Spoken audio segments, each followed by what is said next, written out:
Sakal Gunaarnavasya Vande Guru Sri Charanarabindam.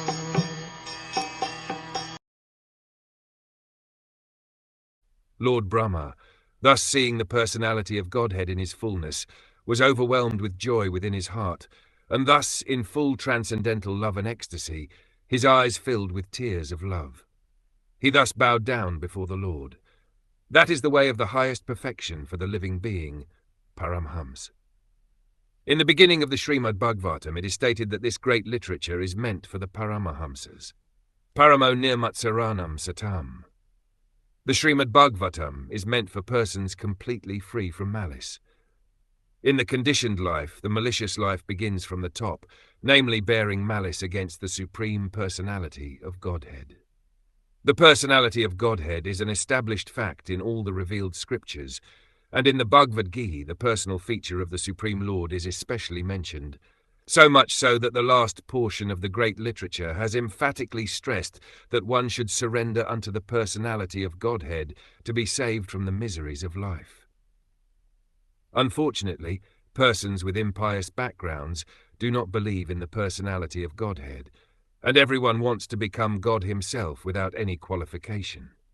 This malicious nature in the conditioned soul continues even up to the stage when a person wants to be one with the Lord. And thus, even the greatest of the empiric philosophers, speculating on becoming one with the Supreme Lord, cannot become a Paramhamsa because the malicious mind is there. Therefore, the Paramhamsa stage of life can be attained only by those who are fixed in the practice of Bhakti Yoga.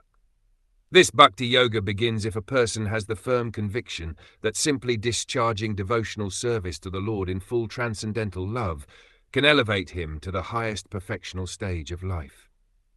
Brahmaji believed in this art of Bhakti Yoga.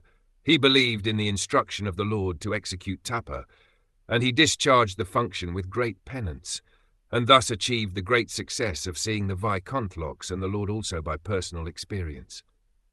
No one can reach the abode of the Supreme Lord by any mechanical means of the mind or machine, but one can reach the abode of the Vaikuntha simply by following the process of Bhakti Yoga, because the Lord can be realized only through the Bhakti Yoga process.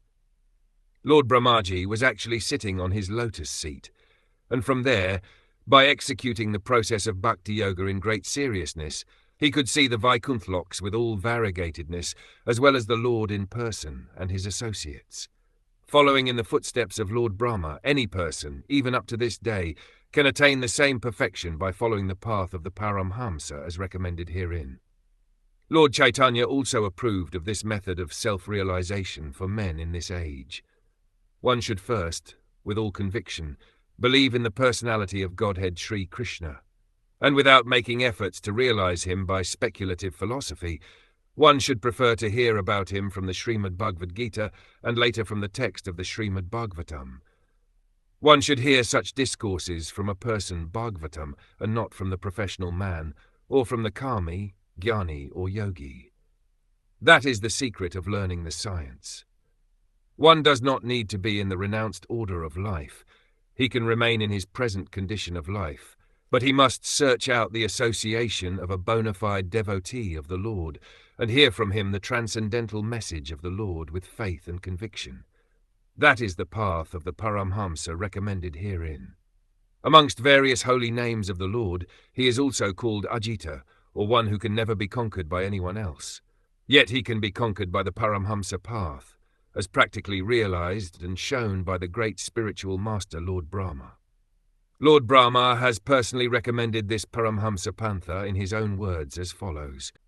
Lord Brahma said, "O my Lord Krishna, a devotee who abandons the path of empiric philosophical speculation aimed at merging in the existence of the Supreme and engages himself in hearing your glories and activities from a bona fide sadhu or saint, and who lives an honest life in the occupational engagement of his social life, can conquer your sympathy and mercy even though you are ajita or unconquerable." That is the path of the Paramhamsas, which was personally followed by Lord Brahma and later recommended by him for attaining perfect success in life.